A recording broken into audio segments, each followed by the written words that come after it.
This podcast is supported by Siemens, your partner for industrial-grade AI.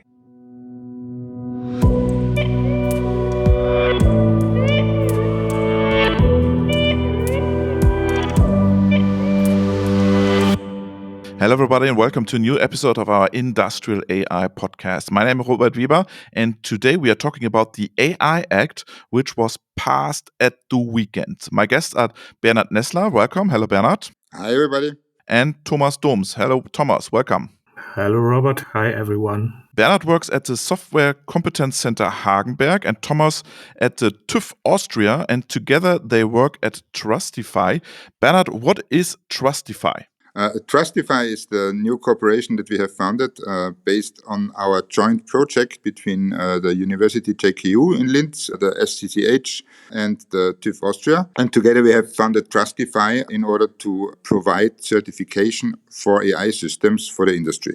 Okay, so let's talk about the AI Act. What are the most important results, Thomas? I think the most important results are that we now have a regulation that covers high-risk AI systems and tells us how to deal with them. And there are key requirements defined for these AI systems and what is also prohibited in the use of AI and how we could handle and with general purpose AI and open source systems is also defined and ruled now. And this will help us in successful implementation and driving this innovative technology, I think, in industrial environments, medical devices and other usual applications we need in our daily life. Let's talk about this high risk from an industrial perspective.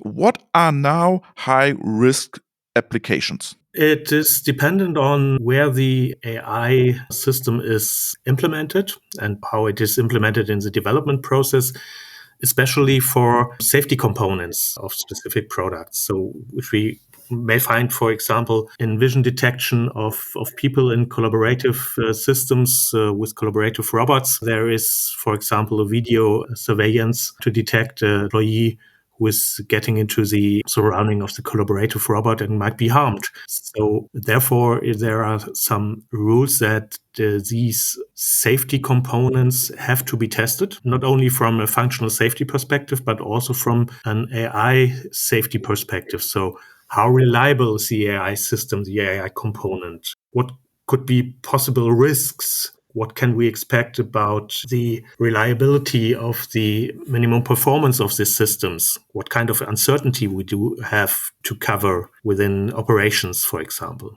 And also how to protect these components from outside manipulation, so from attackers, for example. So security perspective is also important, also from the AI Act regulation. Okay, so one part is also medical devices. So we are not focused on medical devices in this podcast, but also vehicles. So that's an important part, vehicles.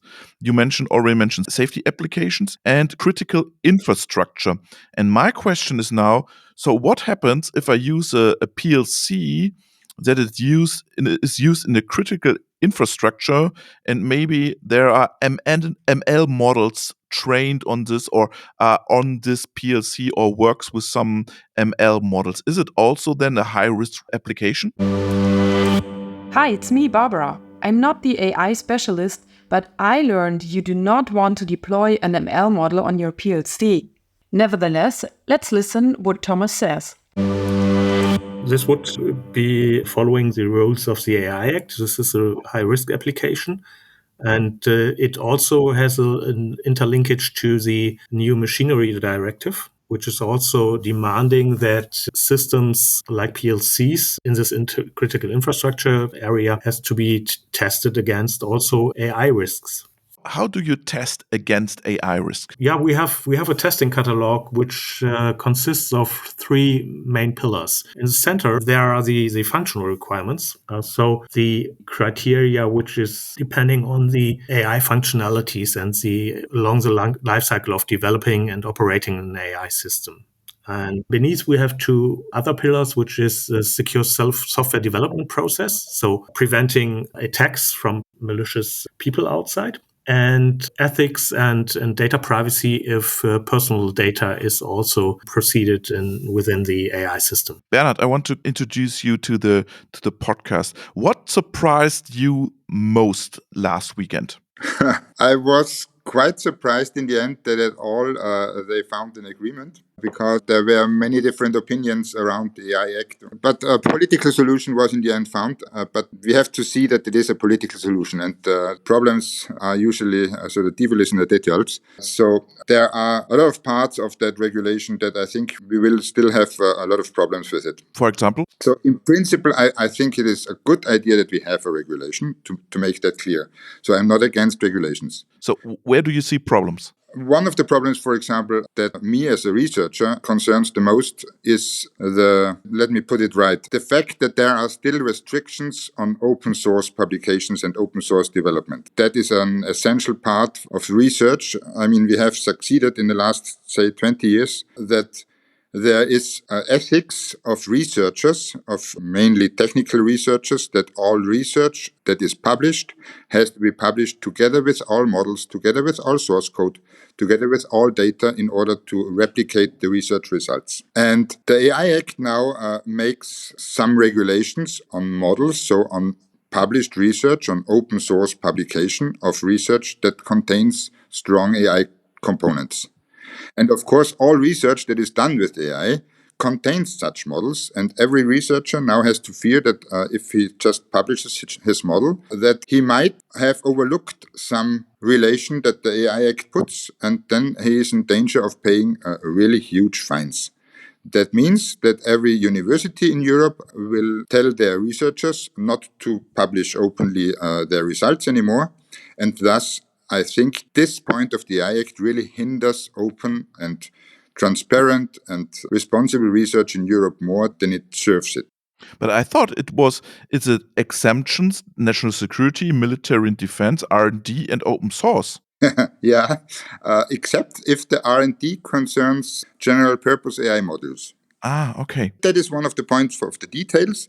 In the detail, there is, at least in the last draft that I have seen, and it was not yet clear that this is not part of the agreement, there were still regulations that even open source publishing of models requires you to keep certain values and to provide certain documentations, which is all fine if your primary goal is publishing an AI module for certain purposes.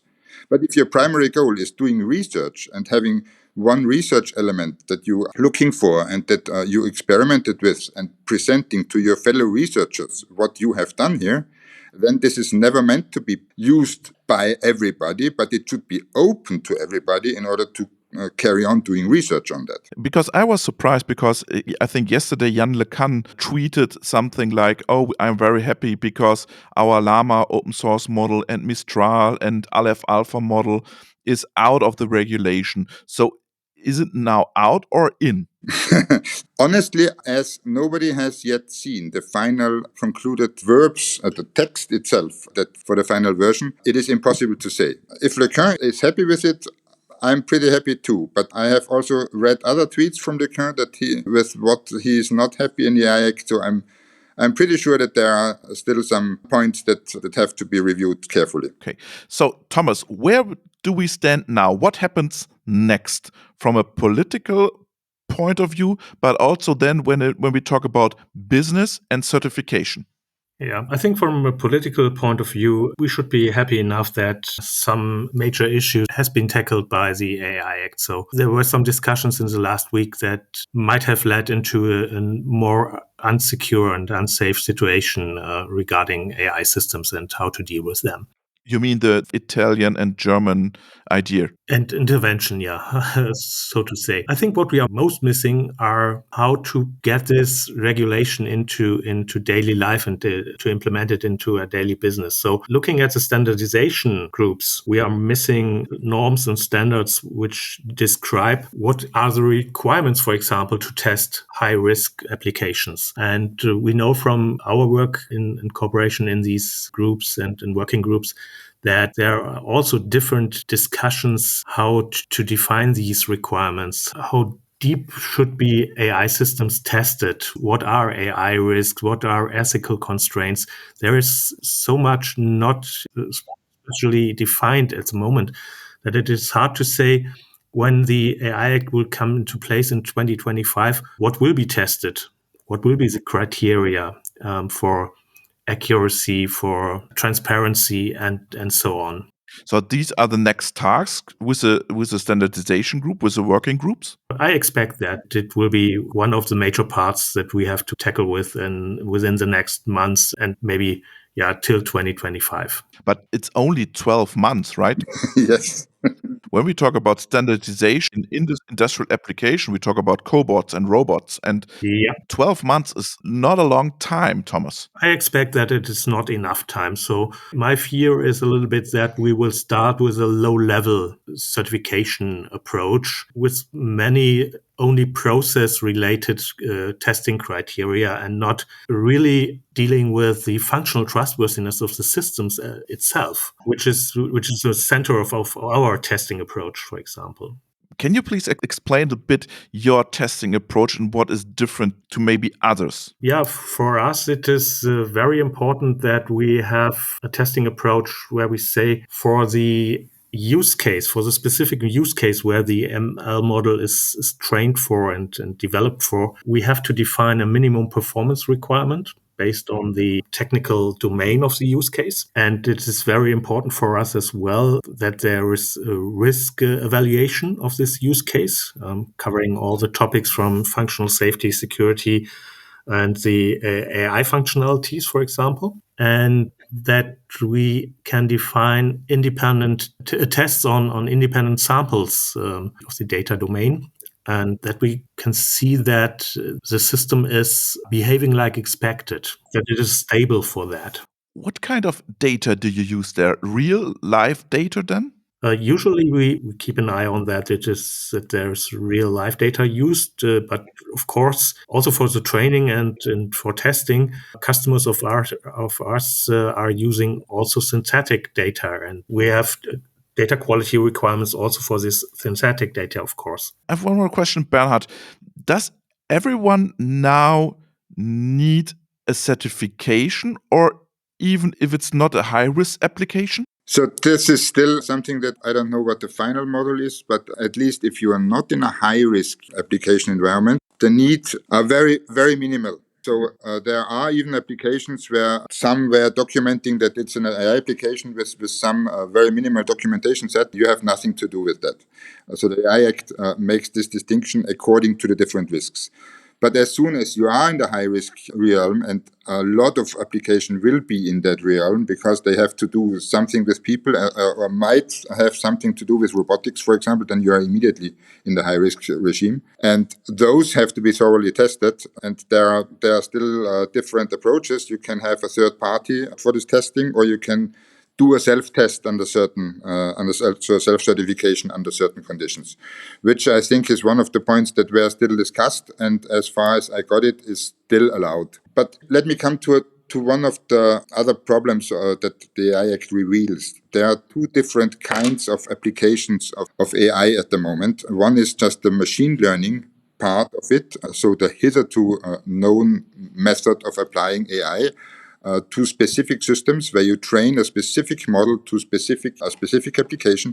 This is what we can test at the moment, and this is what we can test very clearly with clear mathematical backgrounds. And then you have the very recent advancements of large language models, ChatGPT and the like, and their application and generative models, and their application for more or less any purpose. And this is one of the shortcomings of the AI Act, that they tried to make the same measures for both kind of models. And these are completely different things. But you can check an LLM during an application, or I'm wrong? Yeah, in principle. But this has to be taken with a grain of salt, I mean, we can, for example, have a system where a large language model serves as kind of a preprocessor in order to analyze the input and gives a certain analytic result out of that, and then have a traditional machine learning decision module behind that input processing. This, as a whole, can be classified and tested like every hitherto machine learning module with strong mathematical basis for that and no problem. But as soon as you get into a discussion, so to say, into an interactive operation with a large language model, into an interactive dialogue with a generative model to produce something that you want, this is kind of adversarial attack. So if that what you want is so to say, not desired, then you still will achieve that the model responds with what you want, because that is in the interaction. Thomas, what is your opinion on Gen AI and the AI Act? I have to add, this is not a problem as long as you admit that everybody is responsible for what he has created. But that system as a whole cannot be guaranteed that it is correct in any way. It produces what the user wants, and you cannot certify what the user wants. Thomas, what is your opinion on Gen AI and the AI Act? Yeah, I think Bernhard described the problems in well-defined ways. So there is basic research for testing generative AI models strongly needed within the future. And it's a new technology that when we started our testing catalog wasn't even available for the public and for public applications. So that is one of our working packages for the futures as well, to strive for the criteria there. I think if we see that as a data pre-processing part or a pre-trained model used in a specific use case, we are partly able at the moment to cover the aim of testing it, but with some constraints, of course, that Bernhard mentioned. But on the other side, I see at our customer basis that in the first start, the general pre-trained models were used for the office applications. So a little bit of knowledge management, a little bit of chatbots. Patent research and stuff. Yeah? Yes, research and such stuff. But at the moment, it changes a little bit. So first, companies develop on basis of, for example, ChatGPT models that are able to help and support the maintenance stuff and giving information how to generate code for PLCs. Yeah, and for example, for that, generate code for PLCs might be the next application area. And then we have to think a lot about the risks coming from these model classes. So they hallucinate. What was the training basis for this code generation? We can't really define the quality of data that was used for training purposes. So there are some barriers that we did not know at the moment how to handle with it and to go on with these barriers for testing. And that will lead to some difficulties, even though more as we see that the speed of adoption is really much faster than the speed of knowledge evolvement for testing these systems. What should a company now do, Bernhard? It depends on what the company has for business and what they want to achieve. Machine building company with PLC, with robots, they install maybe a robot next to their machine. They have safety topics. They want to have machine learning. They go their first steps with machine learning models, have their own models, maybe want to sell models. What should this company do? They should invest all that they can in order to develop the most efficient methods for their own business. So develop their own models, develop their own ideas for integrating their models, as long as they just use it in-house and use it as a research endeavor, so to say. They are out of the AI Act, so that's no problem.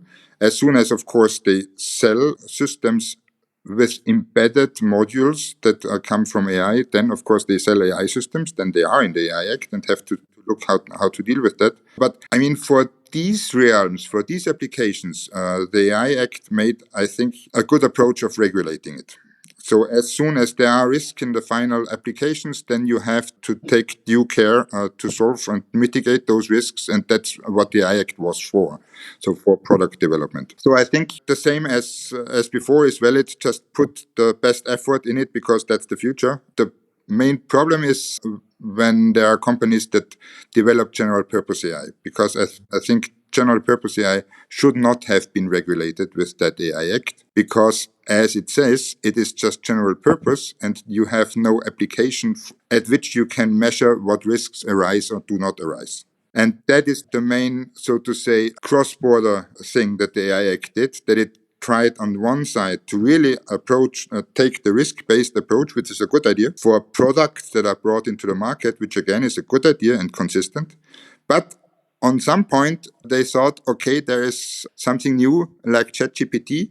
We should regulate that too. And I think this was, so to say, the shortcoming. This was the point where they just went beyond the initial goal of that AI Act, and that's where the regulation falls behind the technical methods. You have to know, large language models and ChatGPT, this is not the end of AI. This is not where now we have AI and that's it. This is the starting point. So what will come will have nothing to do with those large language models, with those chatbots that we have now. It will be based on them, it will include them, but it will build upon them, and it will go far, far beyond them. And if we have 10 large language models, so to say, working together in an AI system, then we get completely different problems than with one large language model at the moment, for example.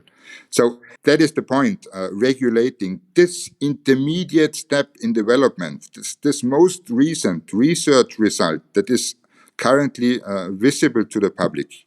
To try to regulate that is just not helpful in view of the AIs to come, so to say. Thomas, what should companies do now from your point of view? Invest in documentation, process development? What tasks should they do now? I would think that it would make sense to start to form and build up interdisciplinary teams. For example, combining data scientists and domain expertise. And based on this, of course, implement AI governance model. So with rules and roles that are defined, data governance implementation, so that I can train my models and test my models with high quality data. I would suggest not to start with the most complex models. So get experiences with lower complexity of the use case and the models to gain experience. And of course, there, for example, within the next month, there will be available an ISO 42001, which is for AI management. And this will help to implement processes for the development and the operations of AI systems. And I think that could be a good navigating point and starting point for defining criteria for my own organization. What do I need for my AI governance? And when I now want to sell models in the future, or is it because I'm an automation company, maybe mid-size automation company, I produce PLCs, but now I want to also sell some ML models. What are my tasks now? Yeah, I think acting as a software producer brings new liabilities and new maintenance challenges. I think you have to prepare for that. It's not so easy because with the AI comes a new product liability for introducing these systems into the market. And if you start with the testing of your model and your certification of your model, and then we see in this data-driven development, we see a need also for implementing a monitoring on my system so that I see if there is a data or model drift. So I could detect that and react to that. I will have to define rules for the updates of my model and how could I cope with the challenges of continual learning, for example. At the moment, it is the point of basic research for AI. There are no clear criteria of how to get the quality of my updates managed. So there is no possible guarantee that a system that has guarantees still keeps these guarantees after you make updates. Okay. That is the problem. Okay. How we will handle that in the future? At the moment, you just have to retest it after you have made updates, and in principle test it with the same depth and same diligence as you did the original model, which is, of course, inefficient. So we will see how industry applications will deal with that problem. Because, of course, as soon as you change the model, everything is open, everything could happen. But probably the model will be rather similar to the last. And this is precisely the border where we have to find the nice catch in order to see efficient recertifications of updated modules. But that is one of the points where we and also others are working on in order to find the adequate testing procedures for updates of models. You mentioned recertification, but when we will see the first certification based on the AI Act, Thomas? It depends on two main points. We have to see what is the concrete outcome of the AI Act when we see the entire text. And we need more concrete criteria coming from the standardization committees. But I think with our interpretation in our testing catalog, we are nearly up to the most criteria points. We are able to cover the demands of the AI Act at the moment. And we have performed some pilot certifications within the last month, have issued some conditional certificates, for example, to medical device system and to traffic sign recognition classifier. And we think that at the end of 2024, we should be able to cope with most of the classical AI models demands coming from the AI Act. I mean, if you ask for tasks specifically, then I could say one thing. I mean, of course, you have to be aware that you know what your data is, you know what your data pipelines are, you know how to keep your test data completely separate from others. So the testing data that you really want in order to take in afterwards has not to be seen by anyone who is involved in the development of the AI module. This is something that most will probably not observe that strict as we would like it. But then the most important thing is, if you want to really carry out a responsible AI development, then all those decisions that you take along that route that you go in order to develop your model have to be taken, so to say, consciously, knowingly, with the idea in mind what are alternatives. So if you use one kind of model, one architecture of model, why do I choose this architecture, not another one?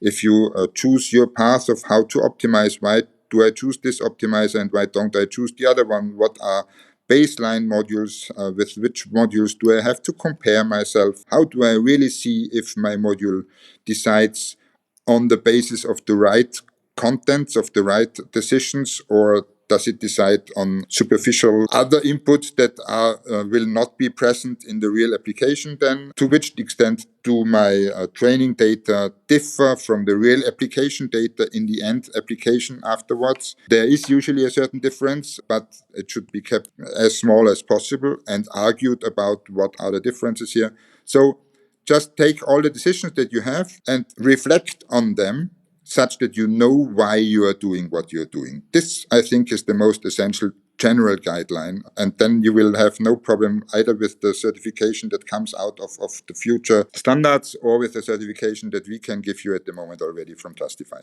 Thank you very much, Thomas. Thank you very much, Bernhard. It was a pleasure. Thanks, Robert. Thank you very much. Bye, everybody.